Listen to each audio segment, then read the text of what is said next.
যাদের জীবনে কেউ নাই বলার, আপন মা বাবাও যেন পর, আপন ঘরে ঘুমায়, বাবা মা জীবিত 365 দিনের 1 বছর পার হয়ে গেছে, কিন্তু কোনো দিন ছেলেটা ফজরের নামাজ পড়ে না, বাবা মাও একবারও ডাকে না। আহ, এই দুর্ভাগার কপালে কেউ নেই, তারই ডাকার মতো কেউ নেই। আমার মা, আমি কত বলছি, আমার আম্মা জীবন আম করে প্রাইমারি স্কুলের, আমার আব্বা প্রাইমারি স্কুলে মাস্টারি করতো, আব্বারে দিয়া মা ওই ঘন্টা ফিডি না, যে বেল ফিটে ঘন্টা ফিট, এগুলা কিনা আনাইছিল বাসায়। মায় ফজরের ওয়াক্তে আমগো সব রুমে রুমে দাঁড়ায় দাঁড়ায় এই টুং টুং টুং টুং টুং করে ঘন্টা ফিট, আমরা উঠা পর্যন্ত।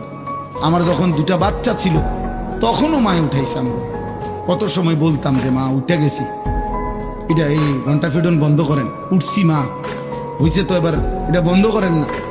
মায় বলতো যে না ফুট, এই আমি বুঝছি হতার থেকে কও, লাইট জ্বালাও, দুয়ার খোলো, মানে লাইট না জ্বালাইলে, দরজা না খুললে মা এটা বিশ্বাস করতো না যে উঠছি, যে কইছি হয়তো সবার থেকে কইছি, বুঝছেন না? এখনো মার 75 বছর বয়স, আমার আম্মা বাইচা আছেন, এখনো কথা বললে মা এই 2 কথা আজও বলে, আমার ভূত নোয়াজ শুনি, এটা বলেই মা, এখনো বলে মা ভূত নোয়াজ শুনি।